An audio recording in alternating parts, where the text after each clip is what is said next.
Both Matisse and Bonnard rebelled against the academic training with abrupt and autonomous line, independent and contrasted colors, negative space, and a preoccupation for the expressive capacity of painting, that they became internationally known and appropriately recognized in the East as emblematic of Western modern art.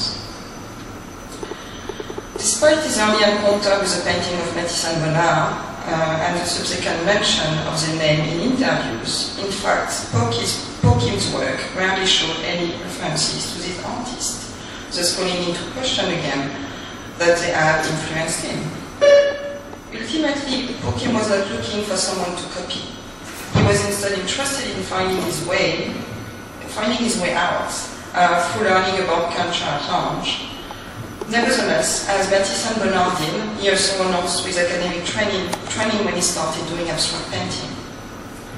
This confirms also art historian Percy Morgan's argument that throughout his career, Pokim created affinities rather than influences from other artists.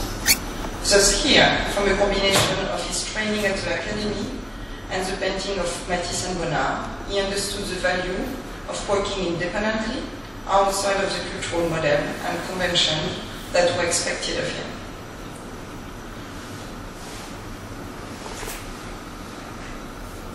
A little later in Pokim's life, the reference to French art, reoccurs.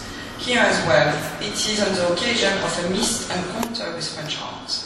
Indeed, Pokim's biography indicates that it is on his way to Paris in 1957, after 2 years spent on a fellowship at the University of Illinois, that Pokim first went to New York.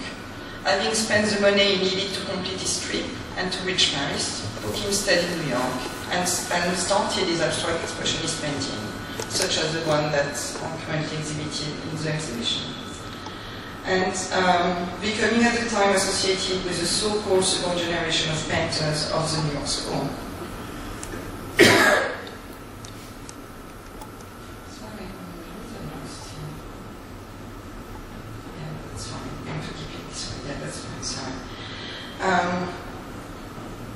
As previously mentioned, Pokim eventually made it to Paris, but when he arrived there, in 1965, he found a situation that was very different from the one he had expected. France had lost its cultural vitality, as the artist described.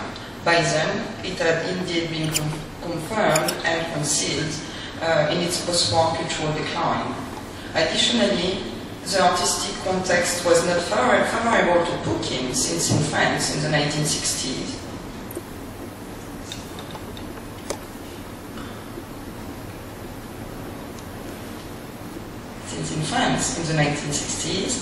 painting was harshly called into question by champion artist groups such as Nouveau Realisme and the Grave, which translates research book for visual art, who developed work based on objects and commodities and often involving performances taking place in the public space.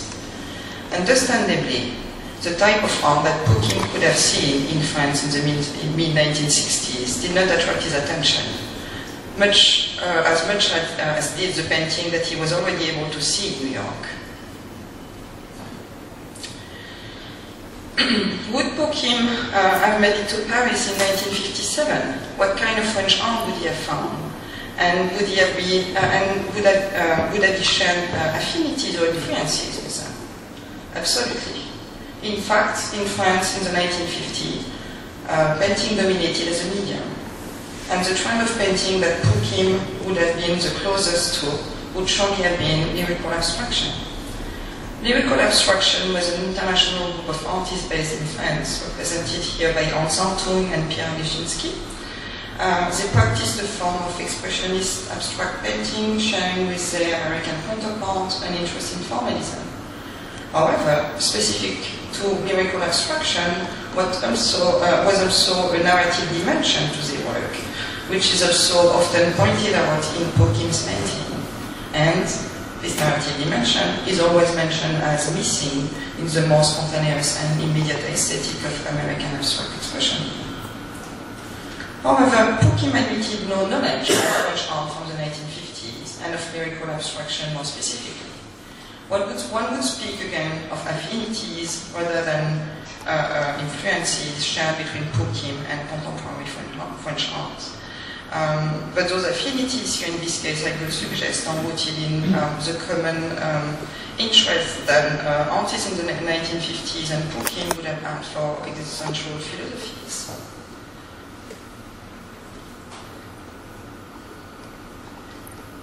Last year in 2012, a large exhibition dedicated to international abstraction from the 1950s was organized from its own collection by the Guggenheim Museum in New York.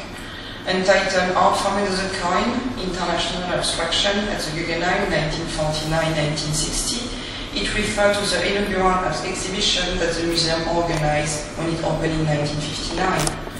This exhibition also providing a framework within which it is easier to interpret and look at Pokim's work.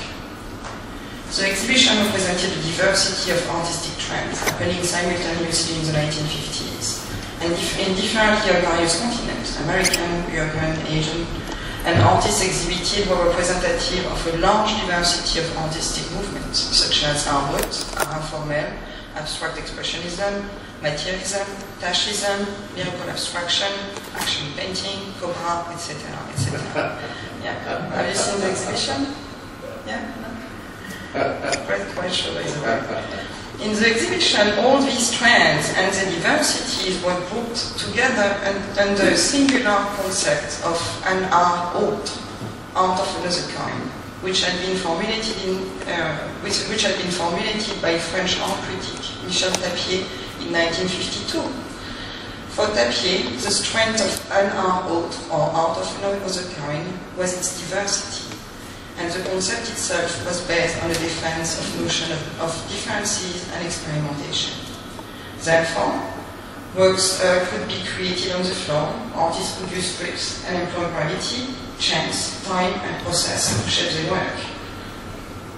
Ultimately, Pokim was not invited in participating in the exhibition Art of Another Kind, but his work is representative of the context of cultural globalism that was stirred in the 1950s, and that the Guggenheim exhibition attempted to reconstruct and document. In this regard, and given Pokim's professional in-person career, I argue that indeed Pokim is an independent artist as well as a global artist. Thank you.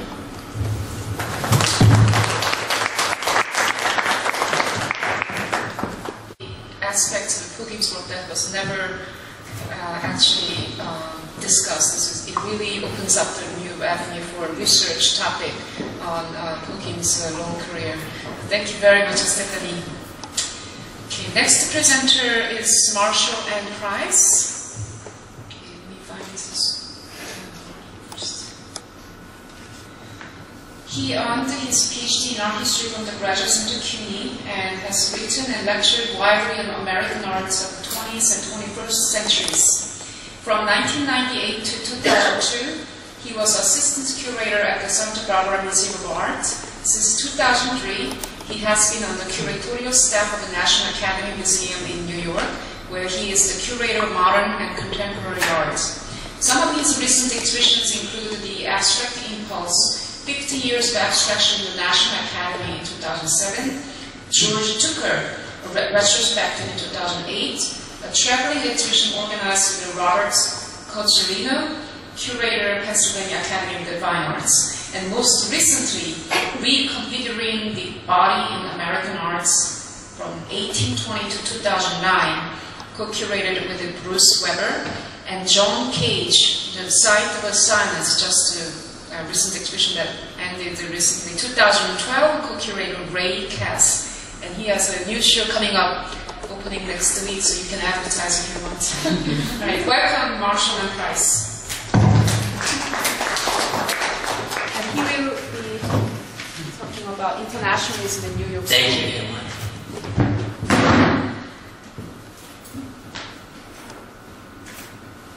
Start at the beginning here. There we go.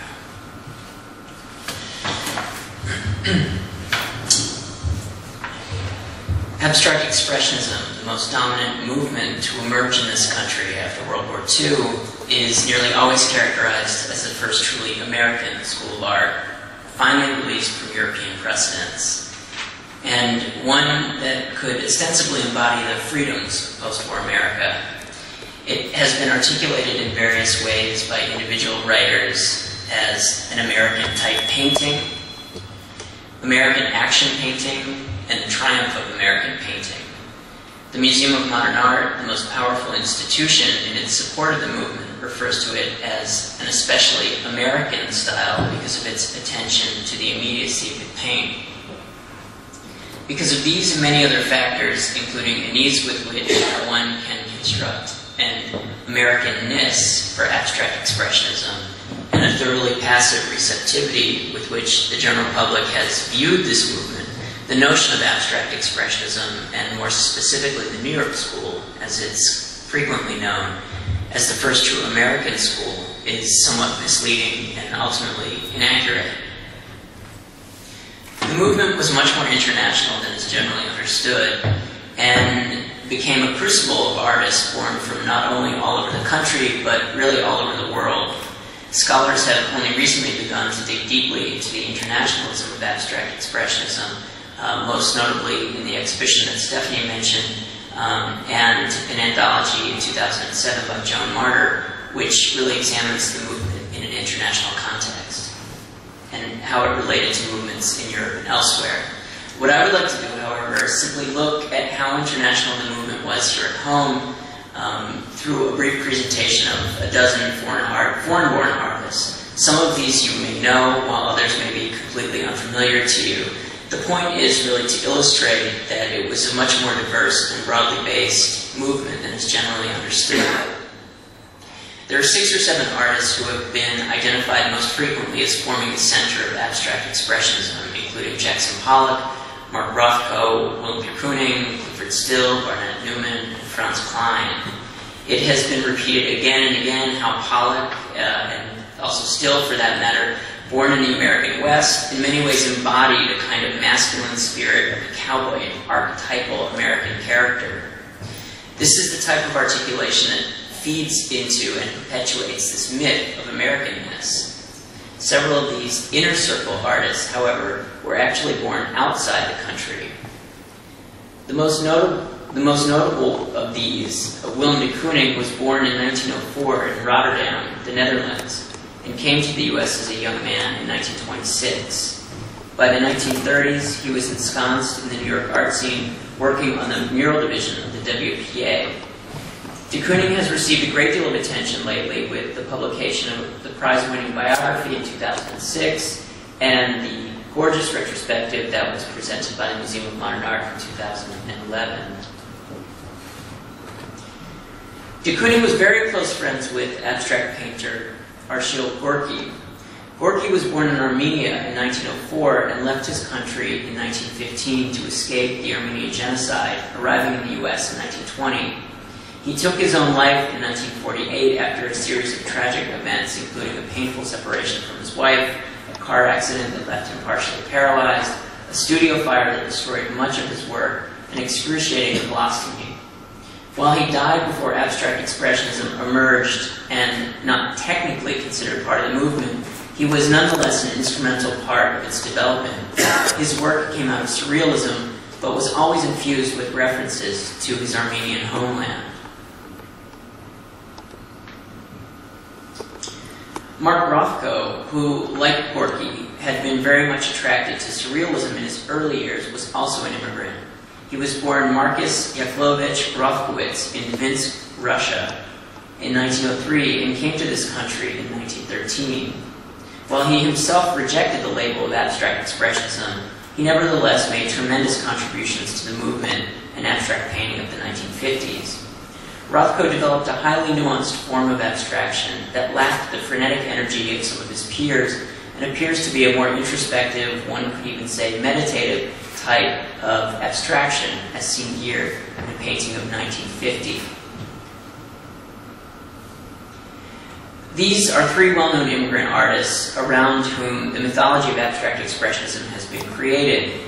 When we widen the aperture and begin to look at those lesser-known artists, our concept of abstract expressionism changes. and we can recognize not only just how pervasive it was, but that also it was ultimately a much more diverse movement than has previously been presented.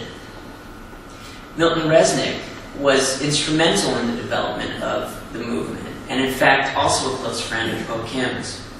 Resnick was born in Bratslav, Russia in 1917 and came to New York with his family in 1922 at the age of 5. Resnick studied at the Pratt Institute and the Brooklyn Museum School and worked on the easel and mural painting divisions of the WPA.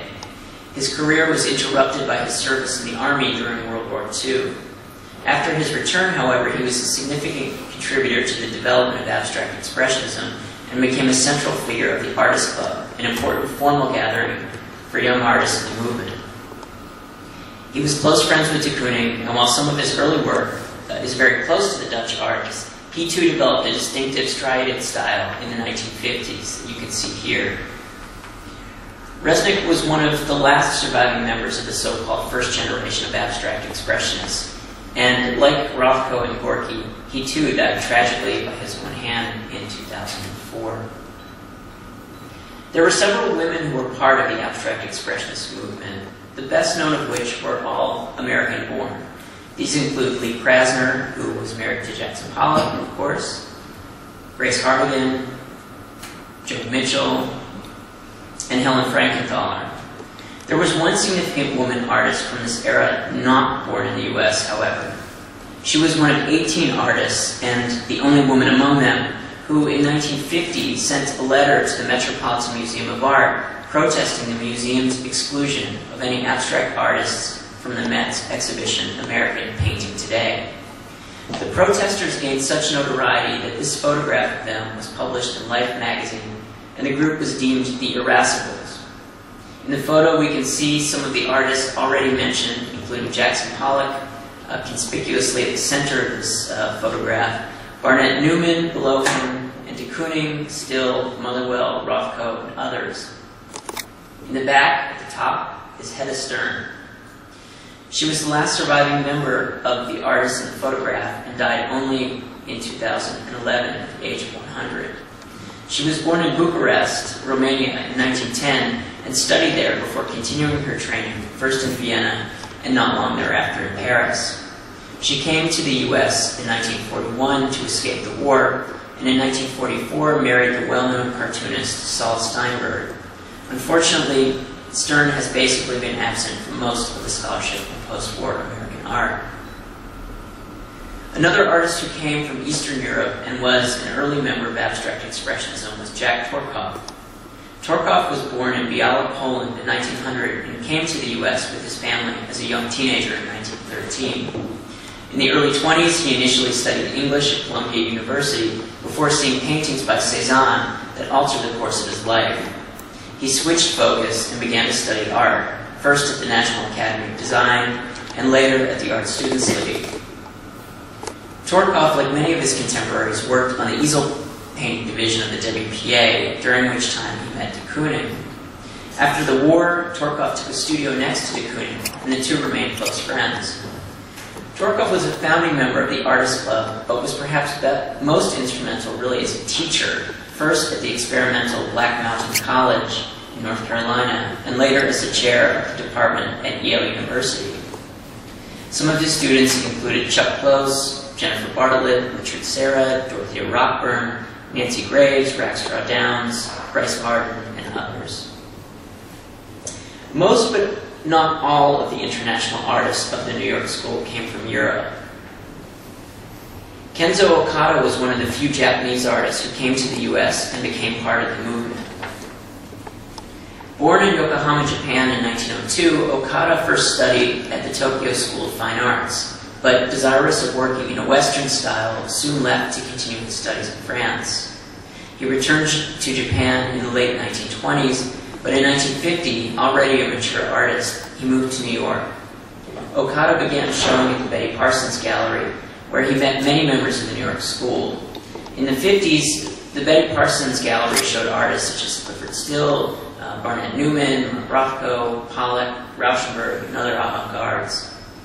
Okada's work is frequently rooted in landscape and has been identified as bringing a particularly Asian sensibility to abstraction at that time. One of the most important catalysts for abstract expressionism came from Germany. Johann Georg Hoffmann, or Hans Hoffmann as he is known, was born in Bavaria in 1880 and studied in Paris in the early teens, absorbing the lessons of burgeoning modernism. He opened a school in Munich before being invited to teach at Cal Berkeley in 1930, bringing modernism to Northern California essentially overnight. He was invited back the following year to Cal Berkeley and decided to stay in the U.S., settling in New York and opening his own school, where he would go on to teach artists such as Helen Frankenthaler, Rick Brooms, Alfred Jensen, Lee Krasner, Louis Nebelson, Frank Stella, and others. While he was at least a generation older than most abstract expressionists, and his work was firmly rooted in the visual world, many of the artists saw him as an important senior figure. Art critic and vociferous champion of the movement, Clement Greenberg, called him the most important teacher of our time, no doubt because he was one of the few providing an alternative to the academic curriculum. Spanish artist Esteban Vicente was born in 1903 in Torgado, Spain, and grew up in Madrid. After a brief failed career in the military, he entered the Real Academia de Bellas Artes, where he completed his studies in 1924. Vicente, like many art students then, followed an academic course of study, drawing and painting from the figure. At the outbreak of the Spanish Civil War in 1936, Vicente moved to New York, where within 1 year he had his first solo exhibition. After World War II, he became an integral part of the New York School through participating in the 9th Street Show, one of the early showcase exhibitions of the movement, organized by the artists themselves. He also exhibited at the Sidney Janis Gallery, the Trucks Egan Gallery, and was represented by Leo Castelli and Andre Emmerich, both instrumental dealers in abstract expressionism. Like Hoffman and Torkoff, Vicente was also an important teacher, the founder of the New York Studio School just over here on 8th Street. Perhaps one of the least known yet nevertheless a significant artist of abstract expressionist generation was Ege Junkers. Junkers was born Adolf Eduard Wilhelm Junker in Riga, Latvia in 1900. As a teenager, he left Latvia for St. Petersburg and studied art in pre-revolutionary Russia. After the First World War, he moved to Berlin and began a period during which he became best known as a printmaker, very much influenced by German Expressionism. For the next couple decades, he lived primarily in Europe, coming to New York in the late 1940s, where he would soon meet his fifth wife, Dory Ashton. It was through Ashton, an important critic and early champion of the New York School artists, that Junkers would become involved with the movement. Junkers was honored with a retrospective exhibition at the Bailey Museum of Art at the University of Virginia back in 2000. Now, I don't want to leave sculptors out of the mix. Abstract expressionism is frequently thought of as purely a movement of painters, when sculptors played an equally important role. Theodor Roszak was one of these sculptors. Born in Poznań, Poland, he came to the U.S. as a very young boy with his family in the mid-1920s and studied at the Art Institute of Chicago. He continued his studies in New York at the National Academy of Design and began by working in both painting and sculpture in a decidedly constructivist style. By the late 1940s, the sculpture had become much more expressionistic and began to resemble works such as Cradle Song seen here. Roszak was one of many artists who worked in 3 dimensions and who can be considered really the sculptural counterparts to the abstract expressionist painters. For some reason, sculpture from this period has been marginalized and really lacked the same critical support as painting, perhaps epitomized by Ad Reinhardt's statement that, quote, sculpture is something you back into when you're looking at painting. You can see how what a high opinion the painters had of the sculptors. Nevertheless, Roszak and his sculptor peers were an important part of the movement's development. The New York art world of the 1950s, while much smaller than it is today, was nevertheless filled with a diversity of hundreds of artists, dozens of galleries, growing art school programs for students, and more exhibiting opportunities than ever before. It is against this background that Ho Kim arrived in the U.S. in 1955. He took a circuitous route, as we've heard, coming first to Illinois, intending shortly thereafter to continue on to Paris. However, on his way there, because of financial reasons, he was forced to stay in New York. It was, as we can see now, a serendipitous moment, as New York was a hotbed of experimentation. At that time, the story of abstract expressionism was being written not only by those who had been born and raised here, but also by a much more varied pool of artists who had come to this country from far and wide. They brought with them a diversity of backgrounds, training, languages, cultures, and predilections, all of which combined to create a much richer and more nuanced history of the movement than is generally understood. Thank you.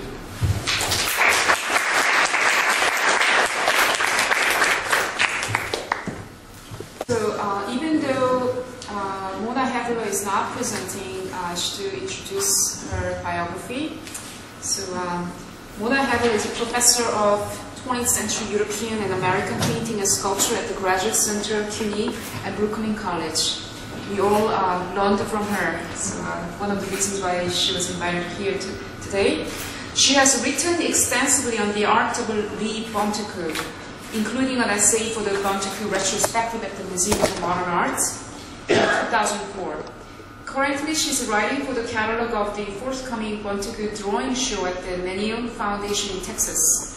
She has also published on New York art and visual culture of the 50s and 60s with essays on abstract expressionists William Batziot and David Hare, as well as articles on the relationship between jazz and visual arts, the post-war artistic response to nuclear bombings, and most recently on Pontiac hood ornaments of the 50s and demolition derby as right of destruction.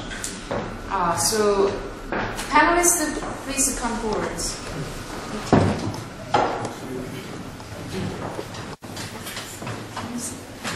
The College Art Association, but I think these papers were really right up there. It was a great session, and I learned a lot from it. I think that it was one of the things that I found interesting in the papers and in general and reading about it is this kind of moving away from a monomaniacal identity politics notion. Is this brushstroke Korean? Is this brushstroke American? What is calligraphy? What isn't?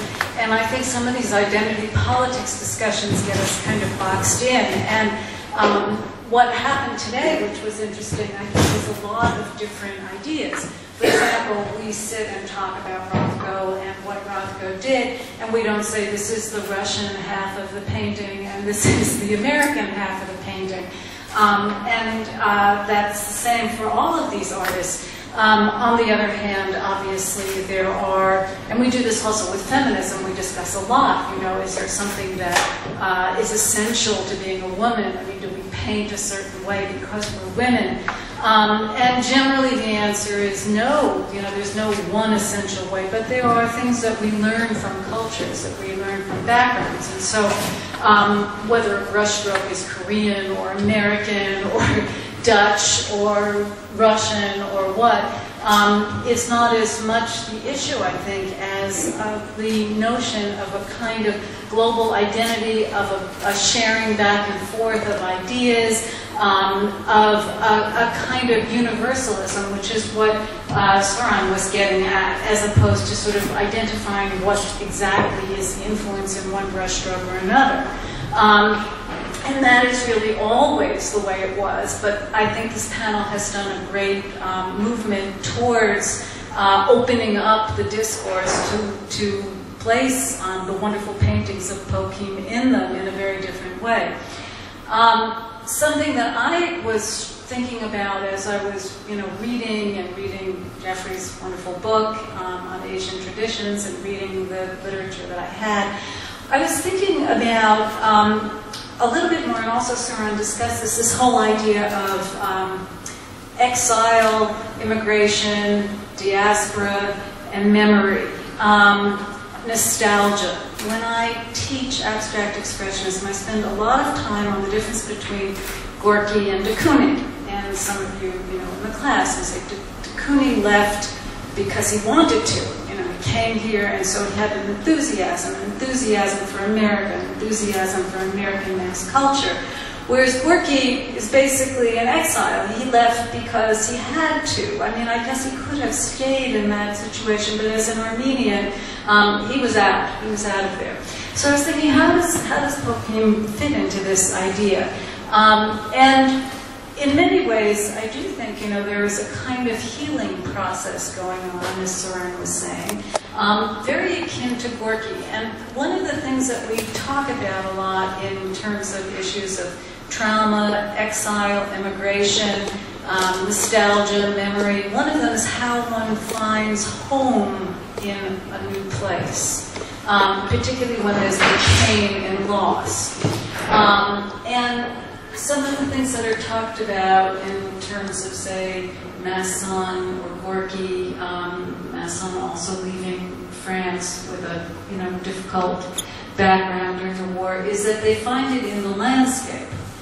Okay, they find it in making home. They find it in something positive, something we saw the painting of Gorky's, under the milkwood, and find it in the home. Now, I just suggest this to you and to the audience here, that home, in a sense, is painting here. That Pokim leaves partly because he has to, like Gorky, and also, like de Kooning, has a kind of enthusiasm for New York. And he comes and he finds a painting tradition. He's not looking for Warhol, and he's not looking for the beginnings of conceptual art or for an industrial finish. He's looking and finding very much the painting tradition. And this becomes a kind of home in a way, just as the garden that he paints upstairs becomes the garden, the home. And I imagine your upstate New York is also the home. In a way, a combination of landscape, literally, as it was for Gorky, but also a painting tradition as a home, coming home to a place where people paint. And those of us, and Marshall knows, all of us know that, if you were to do post-war art from the 60s on, you wouldn't necessarily be doing a painting tradition. So Pokim found home here in a garden, in a way of dealing with trauma, a way of dealing with memory, but also in an American painting tradition that was burgeoning in abstract expressionism, and even, I would say, in realism. I mean, I don't know if we could ask you at some point, but at the point that you start to do those small and beautifully rendered still lifes, there is a beautiful realist painting tradition that isn't photorealism, and I know it because it was in Brooklyn, it was Leonard Anderson and people like that, and they had their own galleries. In other words, it fits very much into making a home in America through painting and a place in painting. So these were my thoughts, about it. And did you want to open it up more to discussions, or did you have some questions, or should we just... Yes, I think she suggested several aspects of the coming to home to deal with the trauma. And I think Pokim had this kind of evolution of the styles. Those dealing with the home sometimes come more directly as a motifs in his later paintings, a lot more, right? Yeah, I was going to say something about that too, that the lake paintings really do interest me very much. It's very much the way that Suran discussed them too, is that that's where the imagery is allowed to come back, and that also relates to a painting style, a painting tradition that's very alive today, whether we're looking at Dina Schutz or whether we're looking at Dumas, other artists where they're bringing in both history and a beautiful painterly tradition, that here too, that also is a way of relating nostalgia through painting. Exactly. Whereas the earlier abstract expressionist painting is more about perhaps the abandoning the earlier practice that he had in Asia was a revolutionary, but at the same time also in relation to what she just pointed out, the home of the culture. I mean, New York at the time was really the place to be experimenting these new practice of his work. And so I think that you provided that excitement and condition to practice his work. Do we want to open it up to, do any of you want to comment on this, or should we ask for questions from the audience? I just wanted to point out one more thing. In relation to my presentation, I just wanted to talk about there is a sense of humility in his work, in a sense that, of course, his works the style has been changing, back and forth between representative and abstraction. It somehow coincides with what's going on partially in New York art scene as well. But something about him, even the Joseon University eventually recognizing in 1990 and 2000, it's not like he went to Joseon Dynasty showing his works. It's more about, it's very serendipitous, because one of the professors, based on the anecdote I read, came to New York City and then he bumped into him on the street, and then they started to engage with some kind of conversation because both are Koreans, and it turned out that he was one of the founders of our department in Joseon University. Yeah, so, and then this professor was like, oh my God, how a person like you, we didn't know about it. And that's how he started to get more recognition from Korea. So, if you're an artist, think about it. You have been here practicing art for 60 years, and until present your portfolio to all the galleries going around trying to, branding your own works of art. But in his whole development of his, artistic practice, there is something that kind of aspect is not there. So that's what makes me feel that our, the kind of criteria of value judgment, you have to do something very different from other people. Or playing games, you're playing hard farming is kind of, contemporary. And there's something very different coming out of his work, and that's something we have to value a lot. It's kind of different. Right? That's what I wanted to say. Cult of originality. Yeah, that's what Avex is so much about, the cult of the originality. Yeah, it's very rooted in Western art. So questions from the audience? Thinking of in that portrait of the men in a row. My hearing is not so great now.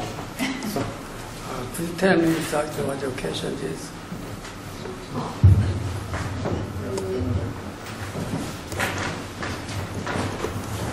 최근에 그리신 그림들 중에서 남자 마스쿠리티 자기 인물 그림도 있잖아요. 혼자 있는 소인들 형상들 그 마스쿠리티에 대해서 좀 얘기해 주실 수 있어요? 다른 그 최근에 남자가 그리신 그림들 중에서 자세 보면 그리신 거 있어요. 심상숙고라든지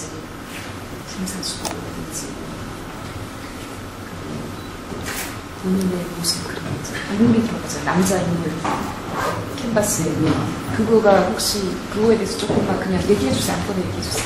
네. 영어로.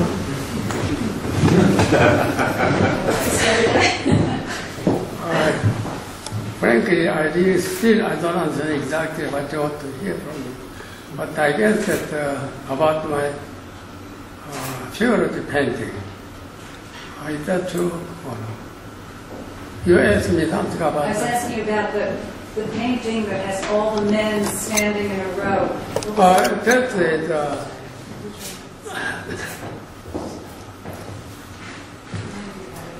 is that painting is somehow, it's not that painting. I had a very strong impression of shock about the what you call it, that they are torturing. A couple of years ago, there was a big article about the news about American torture of prisoners. And I got so shocked that America support the leading country in the world, support the free, more respectful people like that. They found such a terrible thing. And the reason that because I was tortured when I was in Korea. That reminded me strongly when I painted for the scene as also. This is why I didn't paint the torture scene that if you paint the torture scene, it's very obvious. But I like to paint the psychological element too, how people look like. So all those lining up people, there's almost no emotion and no hope. And their bodies are all marked. So that's a different than just something around people.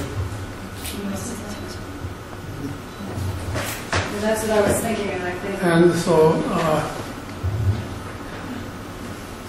my whole life I painted few political painting, whatever you call it, political. That's one of them. And the other one was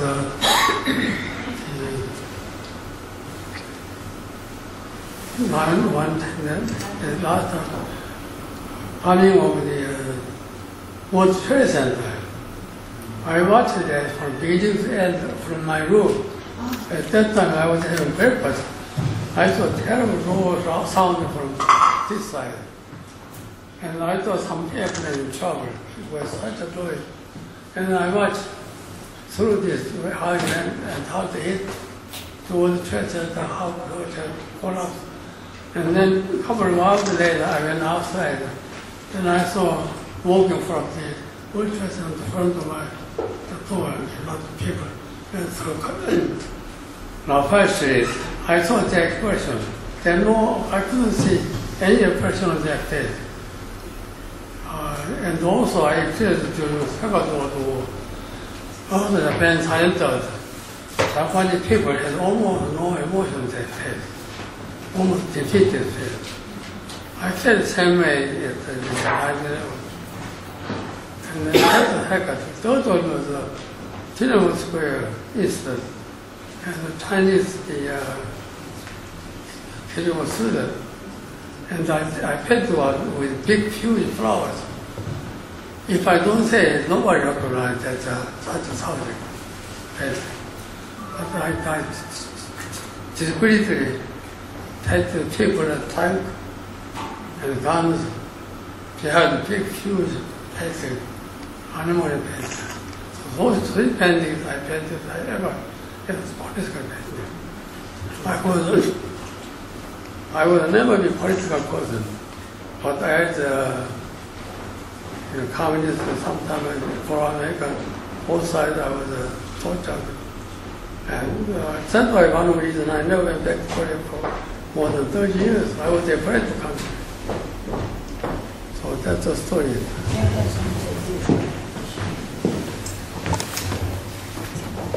Did everyone understand what he said? It was the news, the painting, large painting that has men lined up together that's describing the torture, American torture with prisoners. Women? Women. Oh. Yeah, and then another painting, he just also talked about the witnessing the attack on World Trade Center. He was here and witnessed the whole event unfolding, and there's a painting about that 9/11, right? Well, I think just continuing what we were saying about a symposium opening up a lot of different kinds of discourse around Po Kim's work. One really is about, and it's a universal one too, about trauma, about how one integrates tremendous suffering and extraordinary beauty of Matisse's art, and how one works with this kind of history. And it's a wonderful context to think about her art, because art is extremely moving in many ways, but in that context as well. Well, again, open it up to others. Marshall or Stephanie? Not to grab the mic for the whole time. Well, I mean, I thought it was really interesting how Saran brought in Mickey Lee, in a completely sort of opposite end of the generation spectrum, and also a very different sort of strategy of dealing with identity, because I think in Ho Kim's work, identity comes out very late in his career, but for Nikki, it's been in there from the beginning. And so that's something that struck me as being really interesting, because I think especially a lot of the artists who emigrated to the U.S., in the 40s and 50s, I think they wanted to maybe assimilate and not necessarily be thought of as foreign-born. So, but for somebody like Nikki Lee working today, coming to this country, she's all about identity and creating a very fluid kind of identity for herself. So. Yeah, I agree with that, and also the whole idea of moving away, which is I think what this panel is doing, is moving away again from limited notions of identity to a more global perspective, and that is the notion, that is the model of the contemporary global artist who shows all over the world, works in different cultures, picks up a little of this and a little of that, brings in one's own culture, mixes, and gives back too. A lot of the limiting notions of identity around abstract expressionist discussion is always, the influences are always going, how abstract expressionism influences an artist. And what's very interesting today, I think, is the kind of, almost DJ mix and match notion of the discourse going back and forth, influences going both ways, and being a kind of hybrid, output of a production. And that is, we're so used to this today, whether it's Chris O'Feely, who, picks up the elephant dung in the zoo in London and has nothing to do with his own roots, and there's no elephants in Nigeria, and he sees it on a Fulbright in Kenya or whatever the exact story is, and shows it in New York, and it practically shuts down the Brooklyn Museum. This is the kind of global world that we're in. But what Marshall was getting at, and I think rightfully so, and Saran and Stephanie Roll, is that it's always been very global, and that we have to always ask more broad questions. And when we ask more broad questions, we get really a far richer discourse that comes out of it. Very helpful too. What I was interested in also as well was because obviously maybe some of you noticed with my accent that I'm French, so what I was interested in was first understand for what reason French art. You see, what reason French art at this moment, and especially those specific artists, and I guess I came to the conclusion that also in many minds, also at some point French art was Western art, and it was just also a very strong shortcut. What I found fascinating in relationship with Po Kim was the also mention of Matisse, and indeed, if you really want to look for similarities and influences, and you find them. And especially maybe on someone who sees a later work that Po Kim has been doing, very large work, and the work also that you were showing A1 with the tapes, it's very much formally also looking like this publication book project, which was a project by Matisse about jazz, which was very dynamic like that. So you can find, of course, some techniques that would be used, but it's pretty much it's very much about sharing those techniques. And I think that when Po Kim again is looking at Matisse, he's also looking at someone who just marked his time because he negated a certain tradition that he was expecting to follow.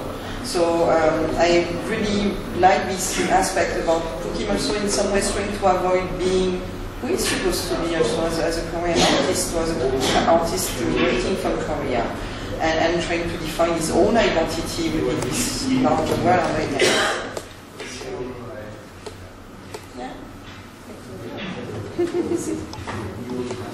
Okay, I think this symposium really opened up a lot of possibilities of new topics related to Po Kim's work, spanning over 70 years.